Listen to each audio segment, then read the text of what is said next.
ಆತ್ಮೀಯ ಸ್ಪರ್ಧಾರ್ಥಿಗಳೇ, ಇವತ್ತಿನ ತರಗತಿಯನ್ನು ಪೊಲೀಸ್ ಪರೀಕ್ಷೆಯಲ್ಲಿ ಅರ್ಥಶಾಸ್ತ್ರಕ್ಕೆ ವಿಷಯಕ್ಕೆ ಸಂಬಂಧಿಸಿರ್ತಕ್ಕಂಥ MCQಗಳನ್ನು ತಗೊಂಡು ಬಂದಿರತಕ್ಕಂಥದ್ದು. ಇವು ಹಳೆಯ ಪ್ರಶ್ನೆ ಪತ್ರಿಕೆಯಲ್ಲಿ ಬಂದಿರತಕ್ಕಂಥ ಪ್ರಶ್ನೆಗಳಾಗಿರೋದರಿಂದ ಇವುಗಳನ್ನು ಇವತ್ತಿನ ತರಗತಿಯಲ್ಲಿ ತಗೊಳ್ತಕ್ಕಂಥದ್ದು. ಯಾರು ಹೊಸಬರಾಗಿ ವೀಕ್ಷಣೆ ಮಾಡ್ತಾ ಇದ್ದಿದ್ದಾರೆ, ನನ್ನ ಚಾನಲ್ ನೇಮ್ ಬಂದುಬಿಟ್ಟು ಸಿದ್ದಣ್ಣ ಶೆಟ್ಟಿ ಅಂತ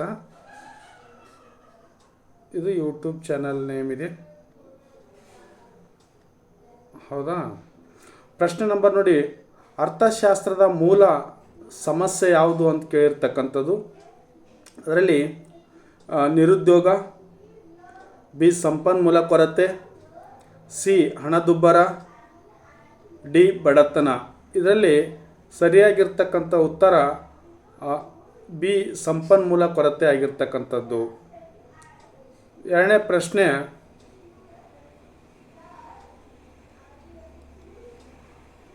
ನೋಡಿ, ಭಾರತದಲ್ಲಿ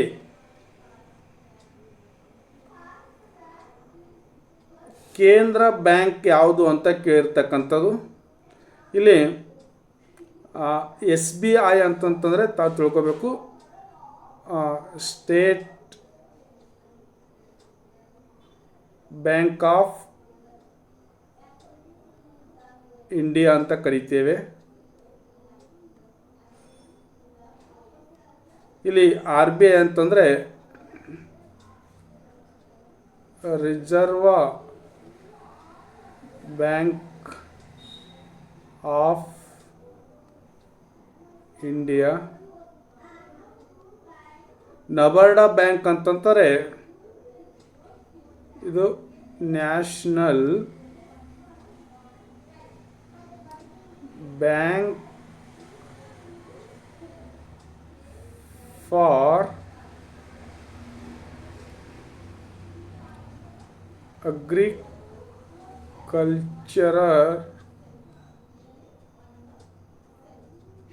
ರೂರಲ್ ಡೆವಲಪ್ಮೆಂಟ್.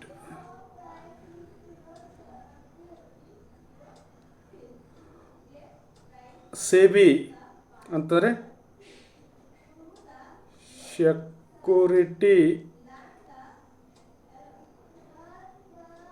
Exchange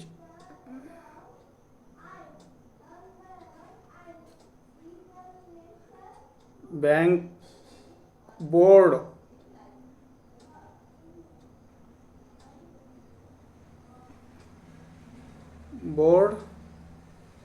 India. ಇಲ್ಲಿ ಭಾರತೀಯ ಕೇಂದ್ರ ಬ್ಯಾಂಕು ಯಾವುದು ಅಂತ ಕೇಳಿರ್ತಕ್ಕಂಥದ್ದು. ಸರಿಯಾದ ಉತ್ತರ RBI ಬ್ಯಾಂಕು. ನೆಕ್ಸ್ಟ್ ಕ್ವಶನ್ ವಿದ್ಯಾರ್ಥಿ ಸ್ನೇಹಿತರೆ, ಹಣದುಬ್ಬರ ಎಂದರೇನು ಅಂತ ಪ್ರಶ್ನೆ ಇದೆ. ಏದು ಬೆಲೆಗಳ ಸಾಮಾನ್ಯ ಏರಿಕೆ, B ಬೆಲೆಗಳು ಇಳಿಕೆ, C ಉತ್ಪಾದನೆ ಹೆಚ್ಚಳ, D ತೆರಿಗೆ ಕಡಿತ. ಅಂತಂದರೆ ಹಣದುಬ್ಬರ ಅಂತಂದರೆ ಬೆಲೆಗಳ ಸಾಮಾನ್ಯ ಏರಿಕೆ ಅಂತಂದರೆ ಒಂದು ಸರಕಿನ ಬೆಲೆ, ಹೌದಾ, ಸರಕು ಅಥವಾ ವಸ್ತುವಿನ ಬೆಲೆ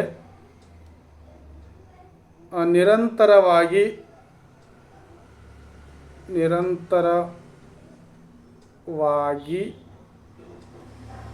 ಹೆಚ್ಚಳವಾಗುವುದಕ್ಕೆ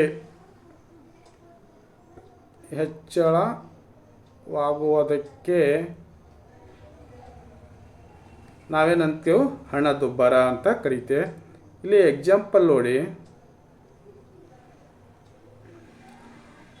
ಒಂದು ವಸ್ತುವಿನ ಬೆಲೆ, ಈಗ ಗೋಲ್ಡ್ ಇದೆ ಅಂತ ಇಟ್ಕೊಳ್ಳಿ, ಬಂಗಾರ. ಇದು ಸುಮಾರು ವರ್ಷ ಇಡೀ ಒಂದು 30,000 ಇತ್ತು. ಈ 30,000ಲಿಂದ 50,000 ಆಯಿತು. 50,000ಲಿಂದ ಹಾಗೆ 70,000, 1,50,000 ಹೀಗೆ ಹೆಚ್ಚಳವಾಗೋದಕ್ಕೆ ನಾವೇನಂತ ಕರಿತೀವಿ ಅಂತಂದರೆ ಹಣದುಬ್ಬರ ಅಂತ ಕರೀತೇವೆ. ನೆಕ್ಸ್ಟ್ ಪ್ರಶ್ನೆ 4ನೇದು, ಬೇಡಿಕೆಯು ನಿಯಮದ ಪ್ರಕಾರ ಬೆಲೆ ಹೆಚ್ಚಾದರೆ ಬೇಡಿಕೆ ಏನಾಗುತ್ತದೆ ಅಂತ ಕೇಳಿರ್ತಕ್ಕಂಥ ಪ್ರಶ್ನೆ. ಏದು ಹೆಚ್ಚು, ಬಿದು ಕಡಿಮೆ ಆಗುತ್ತದೆ, ಸಿ ಬದಲಾಗುವುದಿಲ್ಲ, ಡಿ ದ್ವಿಗುಣವಾಗುತ್ತದೆ ಅಂತಂದರೆ ಬೇಡಿಕೆ ನಿಯಮದ ಪ್ರಕಾರ ಕೇಳಿರ್ತಕ್ಕಂಥ ಪ್ರಶ್ನೆ ಇಲ್ಲಿ ಕಡಿಮೆ ಆಗುತ್ತದೆ ಅಂತ ಹೇಳಿದ್ದು ಸರಿಯಾಗಿರ್ತಕ್ಕಂಥ ಉತ್ತರ. ಯಾವ ರೀತಿ ಅಂತಂದರೆ ನೋಡಿ, ಒಂದು ಎಕ್ಸಾಂಪಲ್ ಕೊಡ್ತೀನಿ ನಿಮಗೆ. ವಸ್ತುವಿನ ಬೆಲೆ ಹೆಚ್ಚಾದಂತೆ ಏನು ಮಾಡ್ತಾರೆ ಅಂತಾರೆ, ಈ ಡಿ ಅಂತಂದರೆ ಡಿಮ್ಯಾಂಡ್ ಅಂತ ತಿಳ್ಕೊರಿ. ಡಿಮ್ಯಾಂಡ್ ಏನಾಗ್ತದೆ ಅಂತಾರೆ, ಬೇಡಿಕೆ ಕಡಿಮೆ ಆಗುತ್ತದೆ. ಇಲ್ಲಿ ಪ್ರೈಸ್ ನಾವು ಜಾಸ್ತಿ ಆದಾಗ ನೋಡಿ, ಒಂದು ಎಕ್ಸಾಂಪಲ್ ₹5 ಬೆಲೆ ಅದ ಅಂತ ಇಟ್ಕೊಳ್ಳಿ. 1,000 ಜನ ಪರ್ಚೇಸ್ ಮಾಡ್ತಾರೆ. ಅದೇ ಬೆಲೆ ₹20 ಆಯ್ತು ಅಂತ ಇಟ್ಕೋರಿ, ಬೆಲೆ ಹೆಚ್ಚಾಯಿತು ಅವಾಗ 800 ಜನ ಏನು ಮಾಡ್ತಾರೆ ಅಂತಾರೆ, ಈಗ ಖರೀದಿ ಮಾಡ್ತಾರೆ. ಈ ರೀತಿ ಬೇಡಿಕೆ ನಿಯಮದ ಪ್ರಕಾರ ಏನಾಗ್ತದೆ ಅಂದರೆ ಬೆಲೆ ಹೆಚ್ಚಾದರೆ ಬೇಡಿಕೆ ಏನಾಗ್ತದೆ ಅಂತಾರೆ, ಕಡಿಮೆ ಆಗುತ್ತದೆ. ನೆಕ್ಸ್ಟ್ ಪ್ರಶ್ನೆ 5ನೇದು, GST ಯಾವ ವಿಧದ ತೆರಿಗೆ ಅಂತ ಕೇಳಿದರೆ, ಈ GST ಅಂತ ತಮಗೆ ಗೊತ್ತಿರಬೇಕು, ಗೂಡ್ಸ್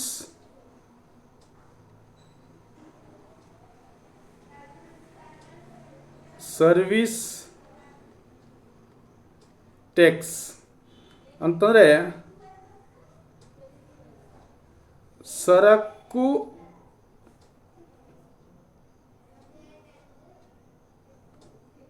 ಸೇವೆಯ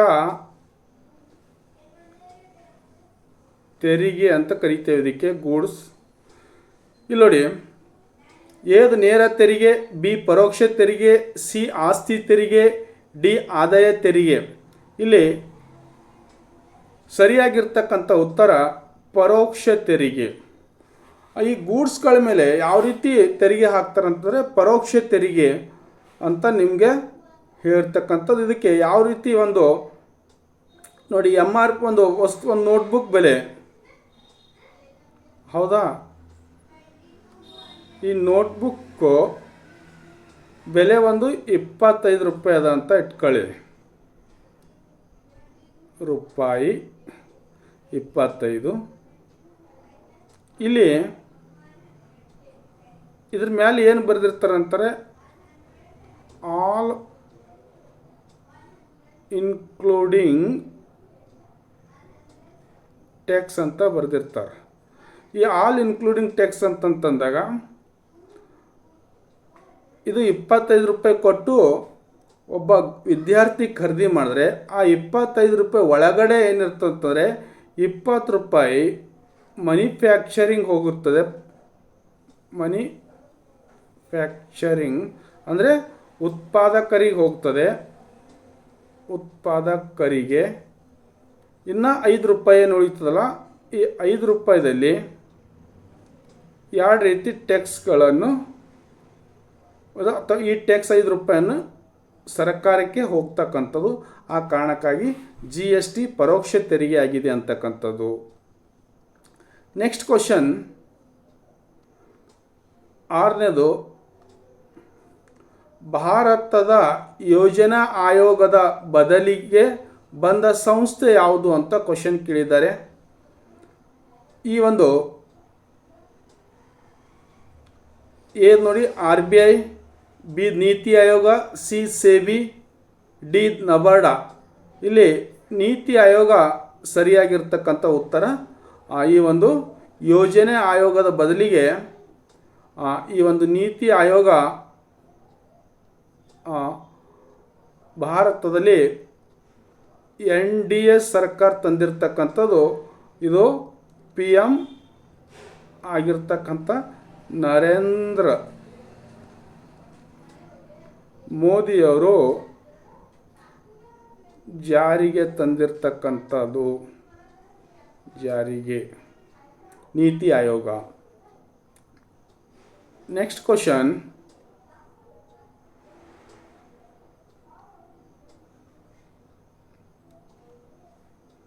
ರಾಷ್ಟ್ರೀಯ ಆದಾಯವನ್ನು ಲೆಕ್ಕ ಮಾಡುವ ವಿಧಾನಗಳಲ್ಲಿ ಒಂದು ಯಾವುದು ಅಂತ ಕೇಳಿರ್ತಕ್ಕಂಥದ್ದು. ಏದು ಆದಾಯದ ವಿಧಾನ, B ಜನಗಣತಿ ವಿಧಾನ, C ಮತದಾನ ವಿಧಾನ, D ಲೆಕ್ಕಪತ್ರದ ವಿಧಾನ. ಇಲ್ಲಿ ಸರಿಯಾಗಿರ್ತಕ್ಕಂಥ ಉತ್ತರ ಆದಾಯದ ವಿಧಾನ. ಈ ರಾಷ್ಟ್ರೀಯ ಆದಾಯವನ್ನು ಲೆಕ್ಕ ಮಾಡೋದಕ್ಕೆ 3 ವಿಧಾನಗಳನ್ನು ನಾವು ನೋಡ್ತಾ ಇದ್ದೇವೆ. ಒಂದನೇದು ಆದಾಯದ ವಿಧಾನ, ಎರಡನೇದು ವರಮಾನದ ವಿಧಾನ,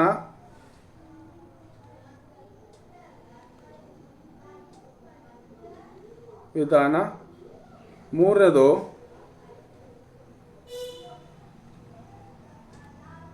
ವೆಚ್ಚದ ವಿಧಾನ.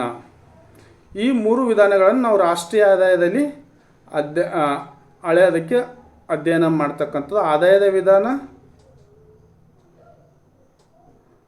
ವರಮಾನದ ವಿಧಾನ ಮತ್ತು ವೆಚ್ಚದ ವಿಧಾನ. ಇದು ವರಮಾನ ಮತ್ತು ಆದಾಯ ಎರಡೂ ಸೇಮೇ ಆಗಿರ್ತದೆ. ಇದಕ್ಕೆ ಉತ್ಪನ್ನ ವಿಧಾನ ಅಂತ ಕರೀಬೇಕು ನಾವು, ಕರೆಕ್ಟಾಗಿರ್ತಕ್ಕಂಥ ಅನ್ಸರ ಉತ್ಪನ್ನ ವಿಧಾನ. ಹೌದಾ?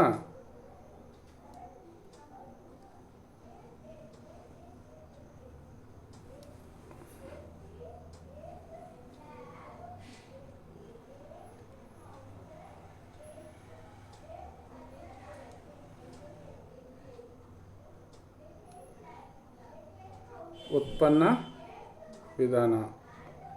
ನೆಕ್ಸ್ಟ್ ಕ್ವಶನ್, ಇಲ್ಲಿ ನೋಡಿ, ಇವು 3 ಏನು ಕೇಳಿದ್ದಾರೆ ಅಂತಂತಂದರೆ ಇದಕ್ಕೆ ಯಾವುದೇ ರೀತಿಯಾಗಿರ್ತಕ್ಕಂಥ ರಿಲೇಟೆಡ್ ಇರಲಾರ್ದಂಥದ್ದು. ಜನಗಣತಿ ಅಂತಂದರೆ ನಾವು 10 ವರ್ಷಕ್ಕೊಮ್ಮೆ ಜನಗಣತಿ ನಡೀತಕ್ಕಂಥದ್ದು ಭಾರತದಲ್ಲಿ. ಮತದಾನದ ಅಂತಂದರೆ 18 ವರ್ಷ ಮೇಲ್ಪಟ್ಟರು ವೋಟಿಂಗ್ ಮಾಡ್ತಕ್ಕಂಥದ್ದು. ಲೆಕ್ಕಪತ್ರ ವಿಧಾನ ಅಂತಂದರೆ ಇಲ್ಲಿ ಬರುವುದೇ ಇಲ್ಲ. ಈ ರೀತಿ ಕ್ವಶನ್ ಆಗಿರ್ತಕ್ಕಂಥದ್ದು.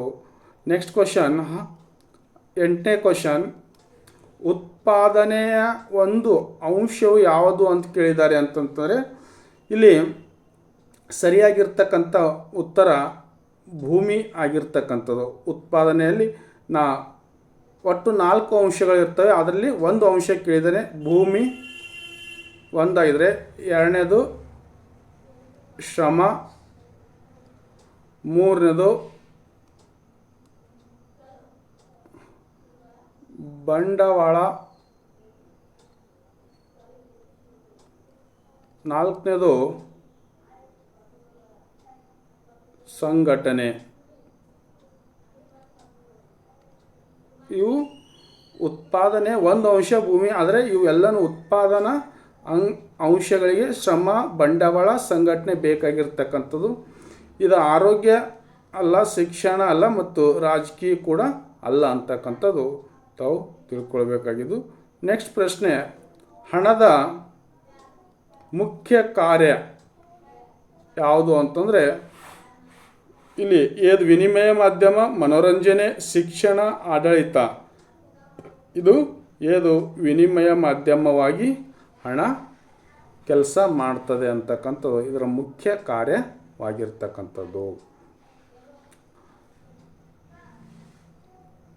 10ನೇ ಕ್ವಶನ್, ಇಲ್ಲಿ ಬೆಲೆ ಮತ್ತು ಪೂರೈಕೆಗಳ ನಡುವಿನ ಸಂಬಂಧವನ್ನು ಏನಂತ ಕರಿತೀವ ಅಂತ ಕೇಳಿದರೆ, ಏದು ವಿಲೋಮ, ಬಿದು ನೇರ, ಸಿದು ಸಂಬಂಧವಿಲ್ಲ, ಮೇಲಿನ ಯಾವುದೂ ಅಲ್ಲ. ಇಲ್ಲಿ ಸರಿಯಾಗಿರ್ತಕ್ಕಂಥದ್ದು ನೇರವಾಗಿರ್ತಕ್ಕಂಥ ಉತ್ತರ ಸರಿಯಾಗಿದೆ. ಅಂತಂದರೆ ಬೆಲೆ ಮತ್ತು ಪೂರೈಕೆ. ಹೌದಾ? ಈ ರೀತಿ ನಾವು ಈ ಕಡೆ ಬೆಲೆಯನ್ನು ಅಳೀತಾ ಇದ್ದೇವೆ, ಈ ಕಡೆ ಪ್ರಮಾಣವನ್ನು ಅಳೀತಾ ಇದ್ದೇವೆ. ಈ ಪೂರೈಕೆಯ ರೀತಿ ಹಿಂಗಿರುತ್ತದೆ. ಇದಕ್ಕೆ ನಾವು ಎಸ್ ಅಂತಕ್ಕಂಥ ಸಂಖ್ಯೆ ತಕ್ಷಣ ಸಪ್ಲೈ ಅಂತ ಕರಿತೇವೆ. ಇದಕ್ಕೆ ಸಪ್ಲೈ. ಈ ಬೆಲೆಗೂ ಮತ್ತು ಪೂರೈಕೆಗೂ ಏನಿದೆ ಅಂತಂದರೆ ನೇರ ಸಂಬಂಧ ಇರ್ತಕ್ಕಂಥದ್ದು, ಡೈರೆಕ್ಟ್ ಸಂಬಂಧ ಇರ್ತಕ್ಕಂಥದ್ದು. ಆ ಕಾರಣಕ್ಕಾಗಿ ಇದು ಈ ಥರ ಅರ್ಥ ಮಾಡ್ಕೊಳ್ಬೇಕಾಗಿದ್ದು. 11ನೇ ಕ್ವಶನ್,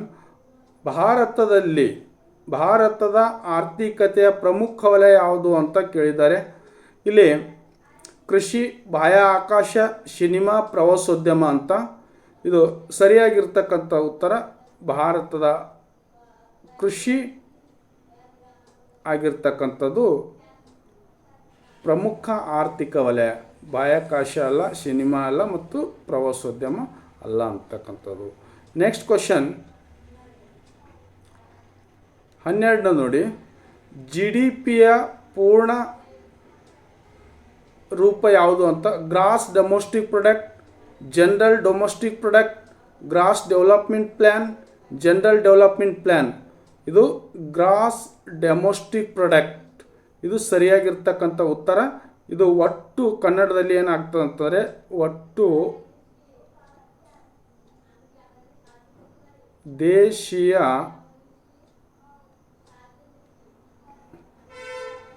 ಉತ್ಪನ್ನ ಅಂತ ಕರಿತೇವೆ ಇದಕ್ಕೆ.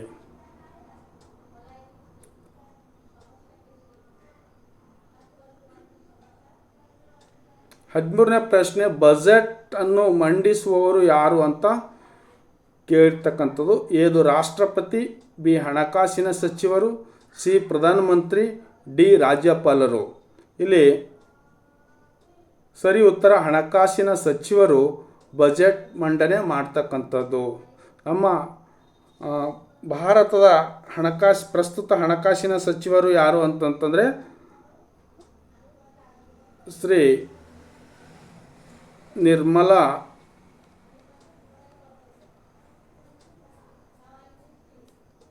ಸೀತಾರಾಮ್ ಅಂತ ಕರೀತೇವೆ.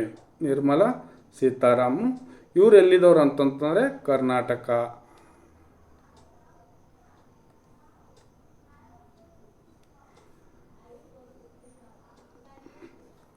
ಹದಿನಾಲ್ಕನೇ ಕ್ವಶನ್, ಏಕಸ್ವಾಮ್ಯ ಮಾರುಕಟ್ಟೆಯಲ್ಲಿ ಎಷ್ಟು ಮಾರಾಟಗಾರರಿರುತ್ತಾರೆ ಅಂತ ಕೇಳಿದ್ದಾರೆ. ಏಕಸ್ವಾಮ್ಯ ಅಂತಂದರೆ ಒಬ್ಬರು, ಇಬ್ಬರು, ಅನೇಕರು, ಯಾರೂ ಇಲ್ಲ. ಇಲ್ಲಿ ಏಕಸ್ವಾಮ್ಯ ಅಂತಂತಂದರೆ ಸರಿಯಾಗಿರ್ತಕ್ಕಂಥ ಉತ್ತರ ಒಬ್ಬರು ಮಾರಾಟಗಾರರು ಇರುತ್ತಾರೆ ಅಂತಕ್ಕಂಥದ್ದು. ಅಂದರೆ ಈ ಒಬ್ಬನೇ ಮಾರಾಟಗಾರ, ಉತ್ಪಾದಕನು ಒಬ್ಬನೇ ಆಗಿರ್ತಾನೆ, ಬೆಲೆಯು ಒಂದೇ ದರ ಆಗಿರುತ್ತದೆ. ಇದಕ್ಕೆ ಬದಲಿ ಸರಕು ಇರುವುದಿಲ್ಲ. ಇವು ಏಕಸ್ವಾಮ್ಯ ವ್ಯಕ್ತಿಯ ಆಗಿರ್ತಕ್ಕಂಥದ್ದು. ನೆಕ್ಸ್ಟ್ ಕ್ವಶನ್ 15ನೇದು, ಮಾನವ ಬಂಡವಾಳ ಎಂದರೇನು ಅಂತ ಕೇಳಿರ್ತಕ್ಕಂಥದ್ದು. ಎದು ಹಣ, ಬಿದು ಕೌಶಲ್ಯ ಮತ್ತು ಜ್ಞಾನ, ಸಿದು ಭೂಮಿ, ಡಿದು ಯಂತ್ರಗಳು. ಮಾನವ ಬಂಡವಾಳ ಅಂತಂದರೆ ಬಿದು ಕೌಶಲ್ಯ ಮತ್ತು ತಂತ್ರಜ್ಞಾನ. ಅಂದರೆ ಯಾವ ವ್ಯಕ್ತಿ ಬಳಿ ಜ್ಞಾನ ಇರುತ್ತದೋ, ಕೌಶಲ್ಯ ಇರುತ್ತದೋ ಅಂಥವರಿಗೆ ನಾವೇನು ಕರಿತೇವೆ ಅಂತಂದರೆ ಮಾನವ ಬಂಡವಾಳ ಅಂತ ಕರಿತೇವೆ. ಇಲ್ಲಿ ಯಾರನ್ನು ಮಾನವ ಬಂಡವಾಳ ಅಂತ ಕರೆಯೋದಂದರೆ ಡಾಕ್ಟರ್ಸ್ಗಳು, ಇಂಜಿನಿಯರ್ಗಳು,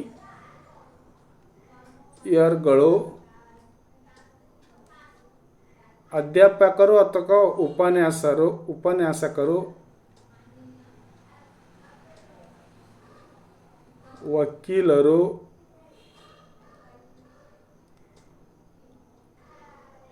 ಹಾಡುಗಾರರು, ಇವರೆಲ್ಲರೂ ಕೂಡ ನಾವೇನಂತ ಕರಿತೇವೆ ಅಂತಂದರೆ ಇವ್ರ ಬಳಿ ಡಾಕ್ಟರ್, ಇಂಜಿನಿಯರ್ಸ್, ಉಪನ್ಯಾಸಕರು, ವಕೀಲರು, ಹಾಡುಗಾರರು ಇವರನ್ನು ಮಾನವ ಬಂಡವಾಳ ಅಂತ ನಾವು ಕರೆಯುತ್ತೇವೆ. 16ನೇ ಪ್ರಶ್ನೆ,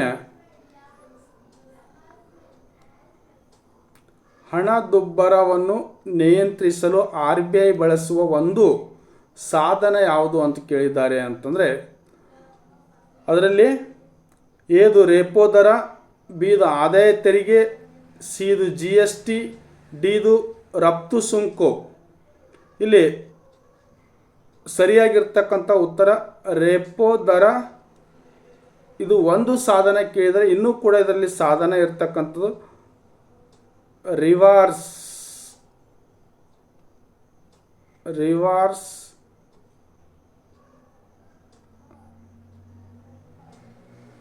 ರೇಪೋ ದರ. ಅದೇ ರೀತಿ ಬಡ್ಡಿ ದರ ಮತ್ತು ಪ್ರಮಾಣಾತ್ಮಕ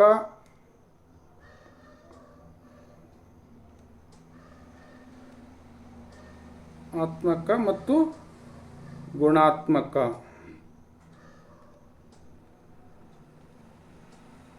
ಸಾಧನಗಳು ಇವೆಲ್ಲನೂ ಕೂಡ ಏನು ಮಾಡ್ತವೆ ಅಂತಂತಂದರೆ ಹಣದುಬ್ಬರವನ್ನು ನಿಯಂತ್ರಣ ಮಾಡ್ತಕ್ಕಂಥ ಸಾಧನಗಳಾಗಿರ್ತಕ್ಕಂಥದ್ದು. ನೆಕ್ಸ್ಟ್ ಕ್ವಶನ್ 17ನೇದು, ಬೇಡಿಕೆ ಮತ್ತು ಪೂರೈಕೆ ಸಮಾನಾದಾಗ ಉಂಟಾಗುವುದು ಎ ಸಮತೋಲನ, ಬಿ ಕೊರತೆ, ಸಿ ಹೆಚ್ಚುವರಿ, ಡಿ ನಷ್ಟ. ಇದು ಸಮತೋಲನ ಅಂದರೆ ಈ ಥರ ನೋಡಿ,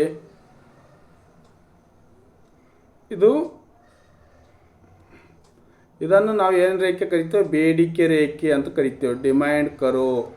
ಇದನ್ನು ಏನು ಕರಿತೇವೆ ಅಂತಂದರೆ ಪೂರೈಕೆ ರೇಖೆ ಅಂತ ಕರಿತೇವೆ. ಇಲ್ಲಿ ಈ ಬೆಲೆಯಲ್ಲಿ ಅಂತಂದರೆ ಪಿ ಬೆಲೆಯಲ್ಲಿ, ಕ್ಯೂ ಪ್ರಮಾಣದಲ್ಲಿ, ಇಲ್ಲಿ ಈ ಏನಂತ ತೋರಿಸ್ತೇವಲ್ಲ, ಈ ಬೇಡಿಕೆ ಮತ್ತು ಪೂರೈಕೆ ಇದು ಸಮತೋಲನ ಅಂತ ಕರಿತೇವೆ. ಸಮತೋಲನ. ನೆಕ್ಸ್ಟ್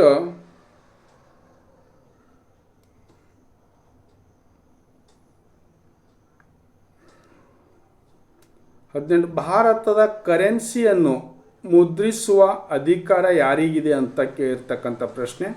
ಅಲ್ಲಿ ಏದು RBI, ಬಿದು SBI, ಸಿ ಹಣಕಾಸು ಸಚಿವಾಲಯ, ಡಿ ಸೆಬಿ.